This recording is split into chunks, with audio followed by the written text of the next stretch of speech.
I'd like to give an opening statement, please. Sure. Thank you, Senator. Chairman Cassidy, Ranking Member Sanders, members of the Senate Health Committee, I'm honored to speak with you today and deeply humbled by President Trump's nomination. I'm delighted to have with me my wife, Kathy, my son Matthew, and my brother, Deep. My two other adult children, Jody and Benjamin, unfortunately could not attend today, but are here with me in spirit. The NIH has played a pivotal role in my career.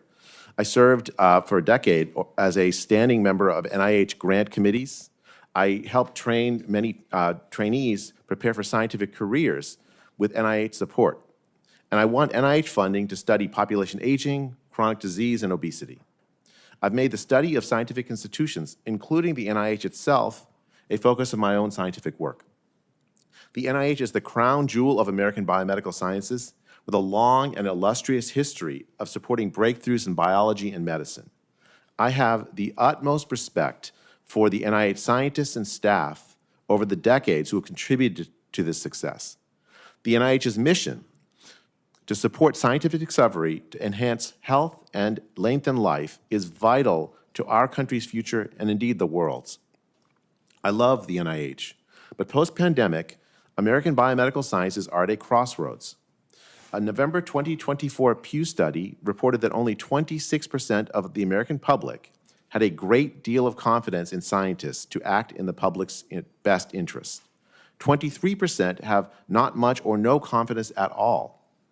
So, how can I help the NIH better achieve its mission? I have 5 concrete goals if confirmed as director of the NIH. First, NIH research should focus on research that solves the American chronic disease crisis. American health is going backwards. Life expectancy flatlined between 2012 and 2019, plummeted during the pandemic, and still has not bounced back to pre-pandemic levels. The chronic disease crisis is severe, with hundreds of millions of Americans, children and adults, suffering from obesity, heart disease, cancer, and more. If confirmed, I will carry out President Trump and Secretary Kennedy's agenda of committing the NIH to address the dire chronic health needs of the country with gold standard science and innovation.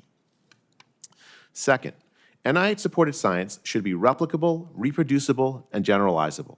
Unfortunately, much modern biomedical science fails this basic test.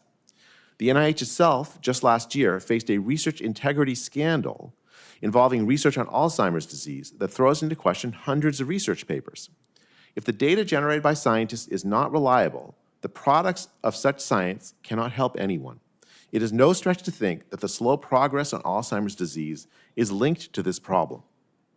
The NIH can and must solve the crisis of scientific data reliability. Under my leadership, if confirmed, it will do so. Third, if confirmed, I will establish a culture of respect for free speech in science and scientific dissent at the NIH. Over the last few years, top NIH officials oversaw a culture of cover-up, obfuscation, and a lack of tolerance for ideas that differed from theirs. Dissent is the very essence of science.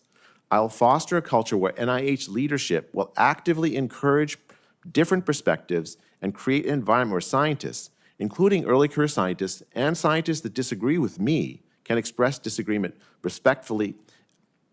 Fourth, the NIH must recommit to its mission to fund the most innovative biomedical research agenda possible to improve American health. My plan is to ensure that the NIH invests in cutting-edge research in every field to make big advances rather than just small incremental progress over years.